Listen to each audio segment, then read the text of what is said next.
Nunca más celebré cumpleaños en bosques. De hecho, nunca volví a celebrar nada cerca de árboles. No es superstición, no es un trauma exagerado. Es memoria, porque algunas palabras, cuando se dicen en voz alta, no se pierden en el aire, se quedan esperando. Aquella noche nos reímos, mucho. 3 jóvenes, agotados, después de escalar hielo y roca todo el día, bebiendo más de la cuenta, para un frío que no perdona. El norte de Europa no es tan silencioso como dicen escuchan. Y ese bosque escuchó todo. Era mi cumpleaños. El pastel era improvisado, las velas eran linternas, y las historias de terror venían acompañadas de sarcasmo barato y risas altas. Ninguno de nosotros creía en nada. Criaturas antiguas, hombres de las montañas, leyendas locales, todo parecía ridículo cuando uno se siente demasiado vivo para imaginar el final. Cuando llegó el momento de cantar el cumpleaños, alguien dijo que pidiera un deseo. Yo estaba borracho, cansado y demasiado convencido de ser gracioso como para medir mis palabras. Lo dije en voz alta, riendo aunque quería encontrarme con el gran hombre de las montañas, que nos persiguiera, que nunca nos dejara ir, que nos casara hasta el final de nuestras vidas. Ellos se rieron, yo me reí. El bosque no. Dormimos tranquilos esa noche, sin pesadillas, sin señales, sin advertencia. El error de la gente es creer que el horror anuncia su llegada. No lo hacen, observa.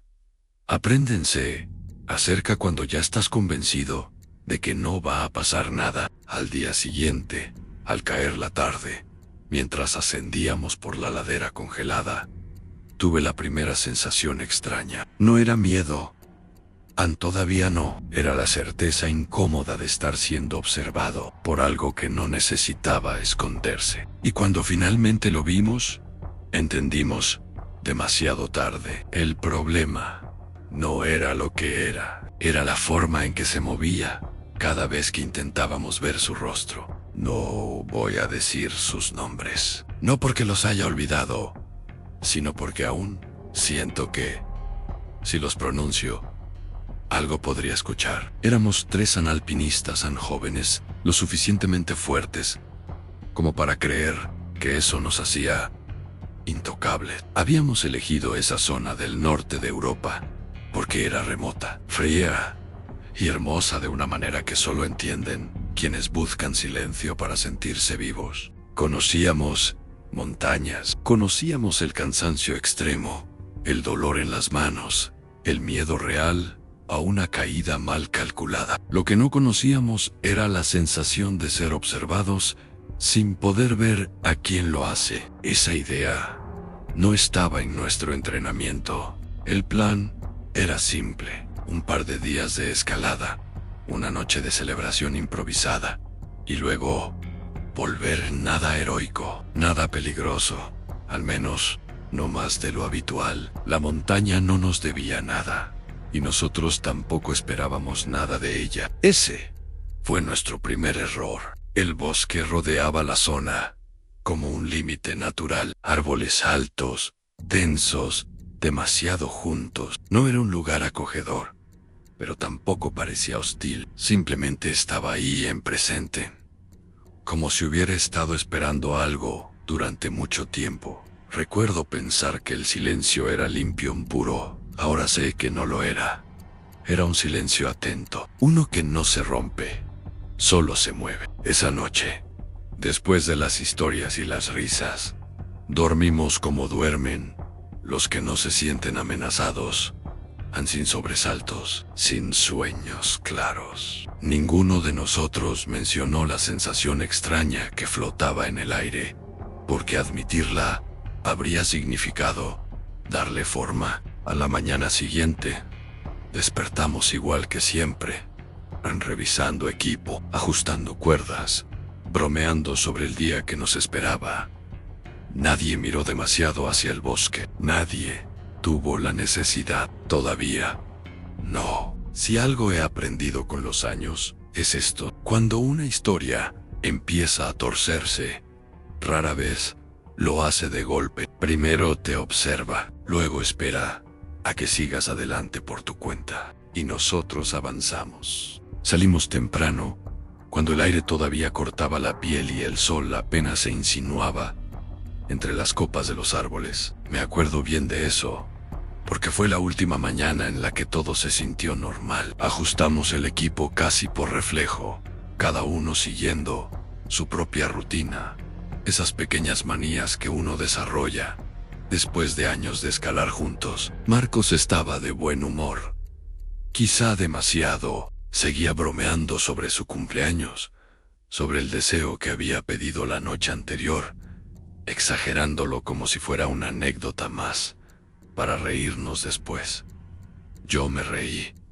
Claro que me reí. En ese momento, la idea de tomarse en serio algo así parecía ridícula. Éramos adultos montañistas, gente que confía más en cuerdas y nudos que en supersticiones. El bosque nos acompañó durante el primer tramo. No era un sendero marcado, sino una transición lenta entre los árboles y la roca. A cada paso, la vegetación se volvía más escasa, como si la montaña reclamara su espacio. Aún así, sentía esa presencia constante detrás de nosotros, no como una amenaza clara, sino como una atención sostenida. No lo comenté, nunca fui de hablar sin pruebas. Y además, no quería ser el primero en decirlo en voz alta. Avanzamos durante horas. El ascenso fue exigente, pero nada fuera de lo esperado. El cuerpo responde, la mente se enfoca, el mundo se reduce a la respiración y al siguiente punto de apoyo. Es una de las razones por las que amo escalar, el silencio interno que genera. Sin embargo, esa vez, ese silencio no se sentía completo. Había algo más. Una especie de ruido sin sonido. Una presión leve en el fondo de la cabeza. Como cuando sabes que alguien te observa y giras antes de entender por qué. Fue Marcos quien se detuvo primero. Dijo que necesitaba ajustar la mochila. Nada extraño, pero cuando levantó la vista hacia el bosque, su expresión cambió apenas un segundo. No lo suficiente como para alarmar a nadie, pero lo suficiente como para que yo lo notara. Le pregunté si todo estaba bien. Me respondió que sí, demasiado rápido, y siguió caminando. Esa respuesta corta, defensiva, no encajaba con él. Continuamos subiendo hasta que el sol empezó a caer. El paisaje se abrió frente a nosotros, y el bosque quedó más abajo, oscuro, compacto, como una masa inmóvil. Desde allí arriba, debería haber parecido insignificante, pero no lo fue. Había algo en la forma en que los árboles se alineaban, demasiado rectos, demasiado uniformes. Me dio la sensación absurda de que, si los miraba el tiempo suficiente, alguno se movería. No por el viento, por decisión propia. Decidimos seguir un poco más, antes de buscar un lugar para descansar. Fue entonces cuando lo sentí con claridad. No fue un pensamiento, no fue una idea, fue una reacción física, un escalofrío que me recorrió la espalda y me obligó a girar la cabeza. Miré hacia abajo, hacia el borde del bosque, y allí, entre las sombras, vi algo que no encajaba. Una figura demasiado alta para ser un árbol, delgada, inmóvil. No distinguí detalles, solo una silueta vertical que no debería estar ahí. Parpadeé, volví a mirar. No había nada. Me dije que era el cansancio. La luz del atardecer juega trucos. Eso lo sabe cualquiera que haya pasado suficiente tiempo en la montaña. Aún así, mi pulso tardó en volver a la normalidad. No dije nada. Seguí avanzando. Pero desde ese momento, cada sonido, cada crujido lejano, parecía tener intención. Cuando armamos el punto de descanso, el ambiente ya no era el mismo. Nadie lo dijo, pero todos Lo sentíamos. Las conversaciones eran más cortas, menos espontáneas. Marcos estaba más callado. El otro apenas hablaba. Yo me limité a observar, a escuchar, y fue entonces cuando me di cuenta de algo que me heló la sangre. El bosque ya no sonaba igual. No era silencio total, era otra cosa, un silencio selectivo, como si los sonidos evitaran llegar hasta nosotros. Me acerqué un poco al borde, fingiendo revisar el terreno. Miré hacia abajo otra vez, y esta vez la figura estaba allí.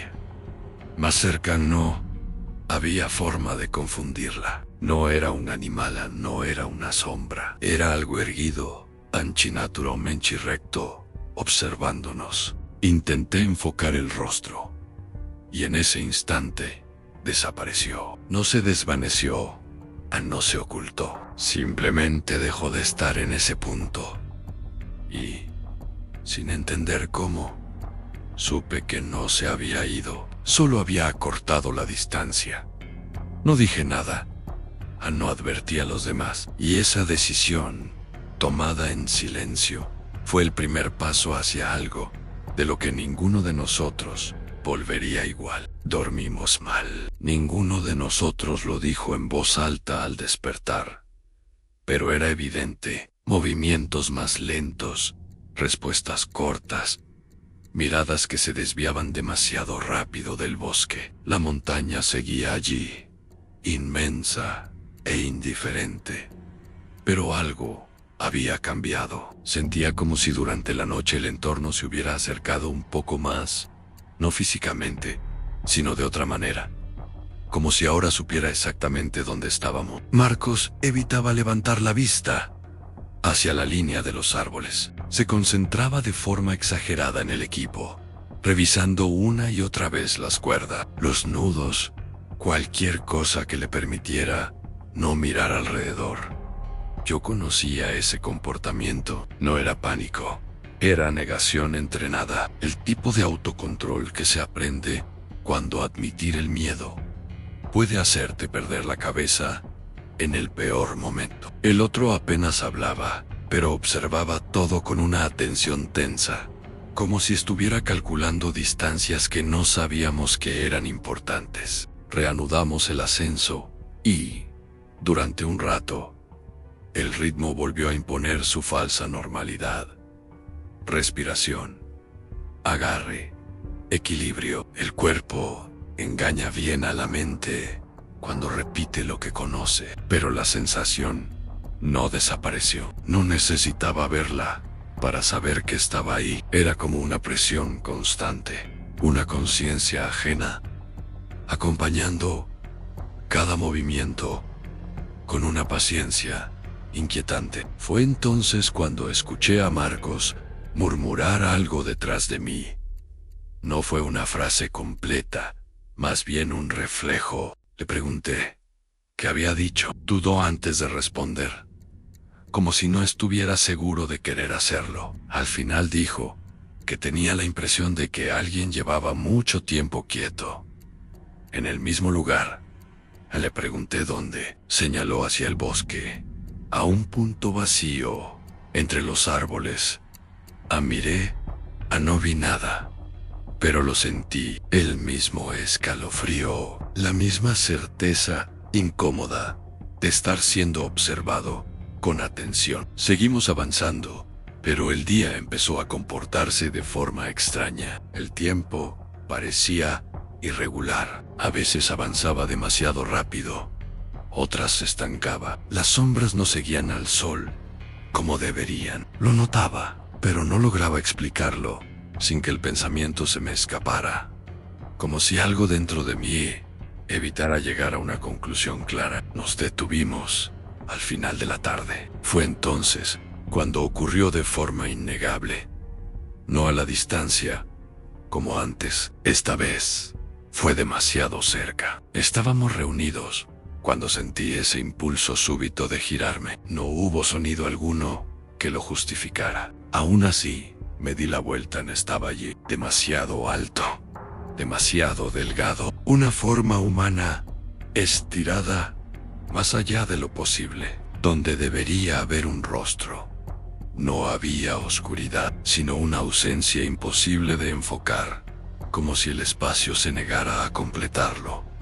Intenté entender lo que veía, y en ese mismo instante, ya no estaba en ese lugar. Apareció más cerca. No caminó, no se movió. Simplemente redujo la distancia. El corazón se me disparó. Di un paso atrás por puro instinto. Marcos notó mi reacción y se giró también. El sonido que salió de su boca no fue un grito de terror, sino de confusión absoluta, porque cuando intentó mirar el rostro de esa cosa, ocurrió lo mismo. Desapareció de donde estaba y surgió aún más cerca. Y entonces lo comprendimos, no con palabras, sino con esa comprensión que se instala en el cuerpo antes que en la mente. Mirar era un error. Intentar verle la cara era un acto de acercamiento. Retrocedí.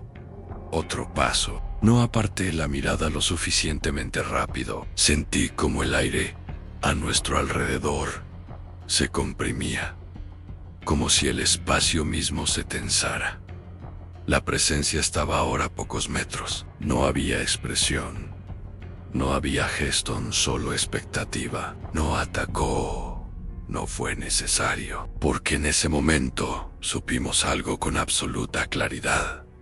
No éramos nosotros quienes lo estábamos encontrando. Era él quien nos estaba encontrando a nosotros. Y cuanto más intentábamos comprender lo que veíamos, más fácil le hacíamos el camino hasta nosotros. No dijimos nada durante varios minutos, no porque no supiéramos qué decir, sino porque cualquier palabra parecía innecesaria, incluso peligrosa. Había cosas que el cuerpo entendía mejor que la boca. Seguimos moviéndonos casi por inercia, evitando mirar hacia el bosque, evitando mirarnos demasiado entre nosotros, como si el simple acto de enfocar pudiera llamar su atención otra vez.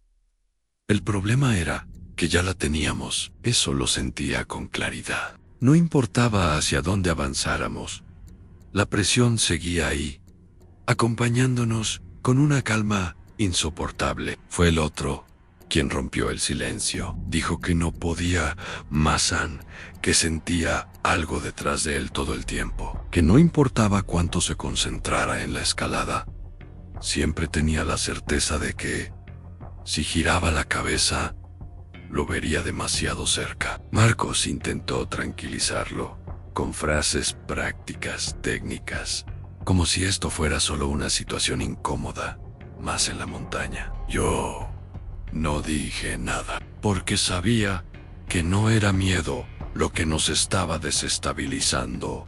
Era anticipación. Decidimos acelerar el paso, con la idea absurda de que avanzar nos daría ventaja. El terreno se volvió más difícil, más vertical, y eso nos obligó a concentrarnos aún más.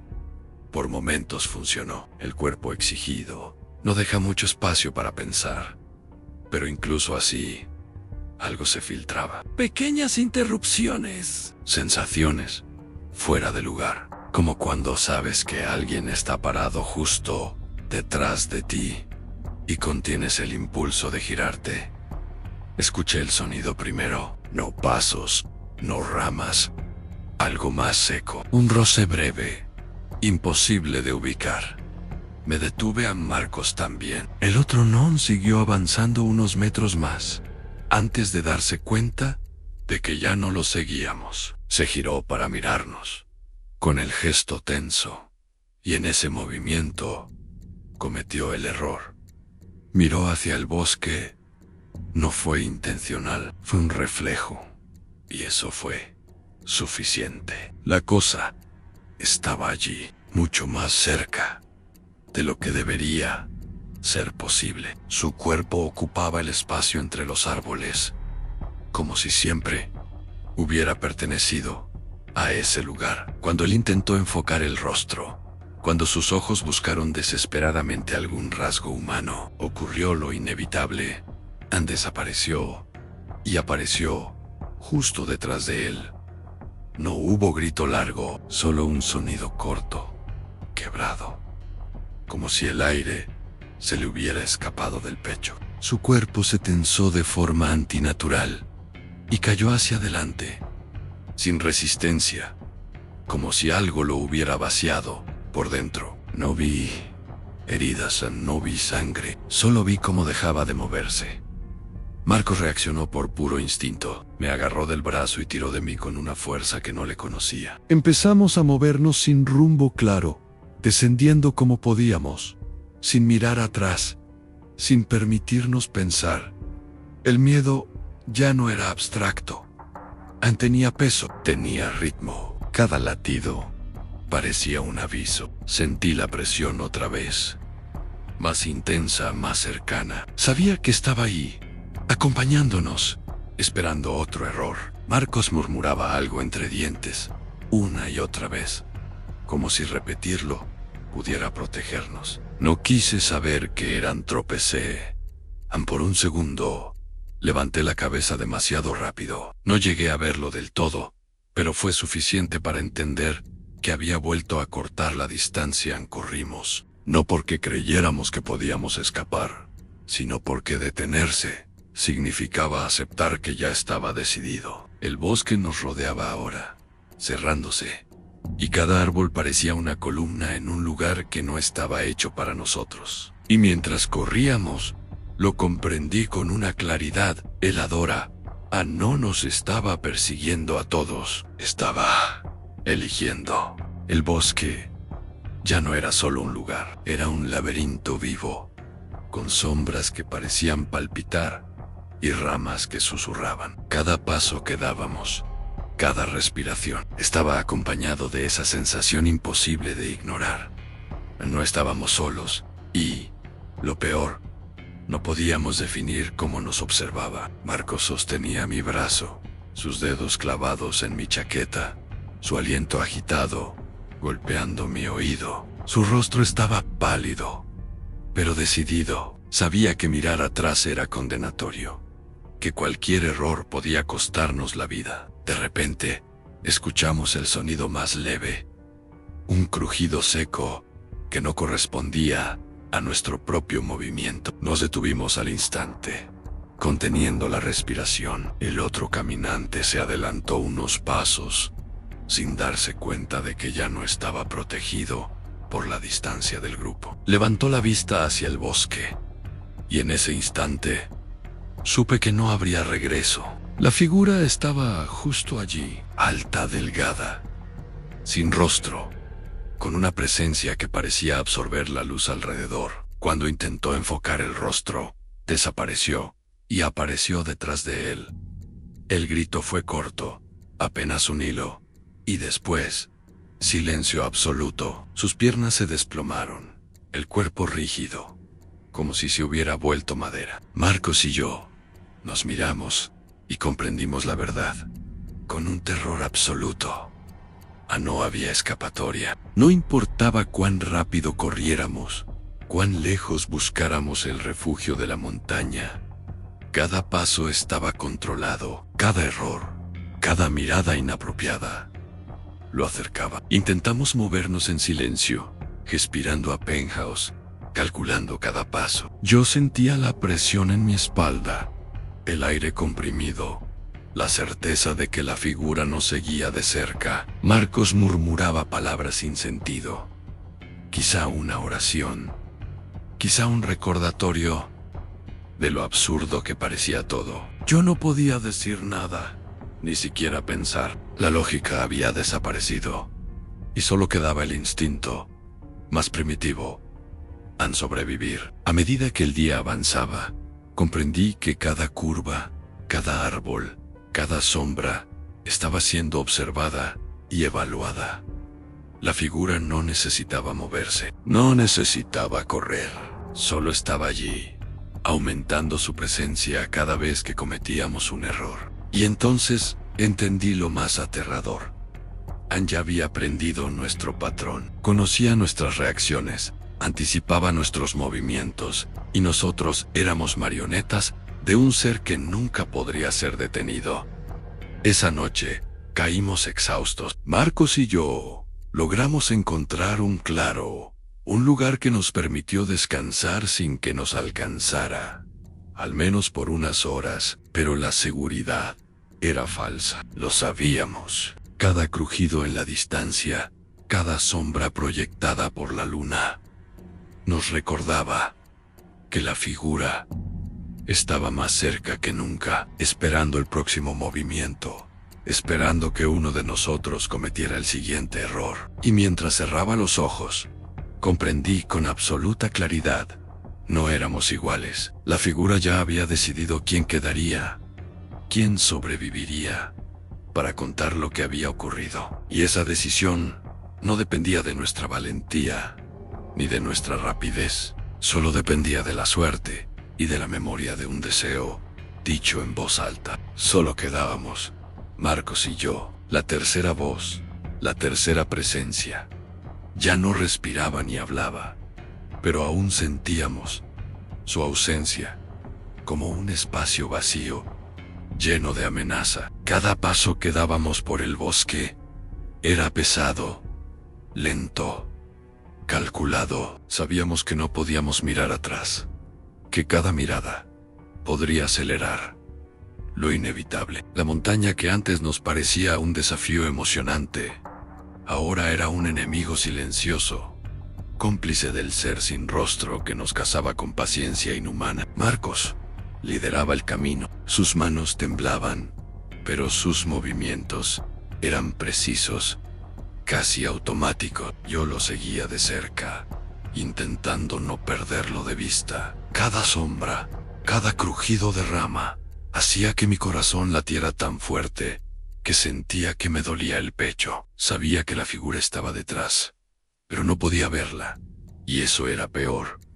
Sabíamos que no necesitaba aparecer frente a nosotros para matarnos. Con cada error, con cada paso mal calculado, su presencia era suficiente para condenarnos. El sol empezaba a ocultarse, y la luz menguante transformaba el bosque en un laberinto de siluetas inquietantes. Marcos tropezó, se incorporó con rapidez y me lanzó una mirada que decía todo sin palabras: no podemos detenernos. Corrimos por senderos estrechos, evitando mirar atrás, evitando los claros, donde el bosque parecía respirar más fuerte. Y entonces lo vi, solo por un instante. La figura, más cercana que nunca, deteniéndose entre los árboles, como un espectro vertical que se alimentaba de nuestro miedo. No tenía rostro, no tenía ojos, solo un vacío que nos devoraba con la mirada. Mi cuerpo empezó a fallar. La fatiga se hacía insoportable. Marcos lo notó y me agarró del brazo, arrastrándome sin piedad hacia un pequeño claro que habíamos visto antes. Vamos, no pienses, solo corre, me gritó. Y corrimos hasta que nuestros pulmones dolieron, hasta que el bosque dejó de parecer un obstáculo y se convirtió en una vía de escape. Sentí que la figura estaba cerca, tan cerca, que podía sentir la presión de su presencia en mi espalda, pero no podíamos detenernos. Finalmente, llegamos al borde del bosque. Marco soltó un grito que mezclaba alivio y terror, y fue suficiente para que algo dentro de mí reconociera que la criatura no podía seguirnos más allá de ese límite. Salimos del bosque y por primera vez respiramos aire sin la amenaza inmediata sobre nosotros. Pero no era libertad. Cada paso fuera del bosque estaba marcado por el recuerdo de la figura, por el conocimiento de que su paciencia infinita había elegido a sus víctimas con precisión. Marcos nunca volvió a pisar una montaña ni un bosque. La memoria de aquel cumpleaños, de su deseo dicho en broma, lo perseguía más que cualquier sombra. Cada vez que cerraba los ojos, podía sentir esa altura desproporcionada, esa falta de rostro, esa certeza de que si regresara, la figura lo encontraría, siempre paciente, siempre acechando. Y años después, Convertido en anciano, Marcos contaba esta historia a sus nietos con voz temblorosa pero firme, como un recuerdo que debía advertirles. No todos los deseos son inocentes, y no todas las bromas mueren con la noche. Algunas permanecen, esperando el momento exacto para hacerse realidad. Y hay cosas en los bosques del norte que no olvidan.